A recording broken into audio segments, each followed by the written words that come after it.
इस समय हमारे साथ मौजूद हैं चंडीगढ़ के पूर्व सांसद श्री पवन कुमार बंसल जी। सर, अनारी जी के स्वामी चंद्रपाल अनारिया जी से बहुत लंबे अरसे से अपना रिश्ता था। शायद 35-40 वर्ष हो गए हैं जब से उनसे वाकफियत थी। पहले तो ज़्यादा मुलाकात होती थी, बल्कि जब से वो समाज सेवा में ज़्यादा थे, फिर लेकिन जब धर्म की तरफ उनका ज़्यादा ध्यान जाता रहा, फिर भी समय समय पे जो प्रोग्राम्स होते थे धार्मिक, उन पे उनसे मुलाकात होती थी।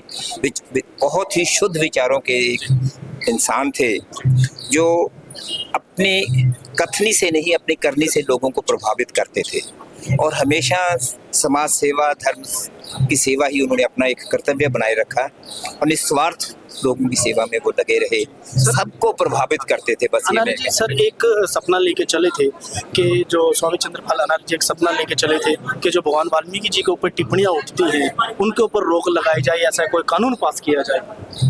अब इस वक्त मैं कहूँ तो वो लगेगा कि एक ऑपोजिशन के तौर पे ही आदमी कह रहा है, ये बिल्कुल वाजिब वो कहते रहे, हर वक्त उसके लड़ते रहे।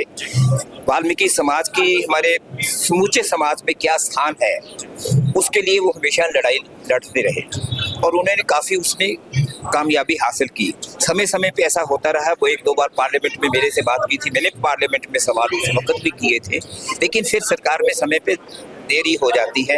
ये बिल्कुल उन चीज़ों पे रोक हर हालत में लगनी चाहिए, और हमारे धर्म, हमारे समाज में अगर हम अपने आप राष्ट्र, हम एक सेकुलर स्टेट अपने आप को समझते हैं, ये फर्ज बन जाता है सरकार का खास तौर पे कि सभी भी धर्मों के, और वाल्मीकि धर्म का तो एक बहुत श्रेष्ठ रोल है पूरे समाज में हमारे, उनको किसी ढंग की किसी चोट नहीं आनी चाहिए, किसी गल का उनकी भावनाओं को कोई ठेस नहीं पहुंचनी चाहिए। और उनको जो हमारे अब जब वाल्मीकि भगवान की हम बात करते हैं, तो जब राम की बात करते हैं तो भगवान वाल्मीकि की बात होती है।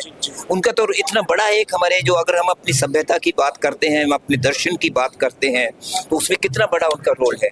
तो निस्संदेह ऐसी कहीं भी कोई बात कोई गलत किसी ढंग की करता है, उनके खिलाफ कार्रवाई होनी चाहिए और कानून के जरिए होनी चाहिए। बहुत बहुत धन्यवाद। पूर्व सांसद व पूर्व रेलवे मंत्री भारत सरकार पवन कुमार बंसल जी।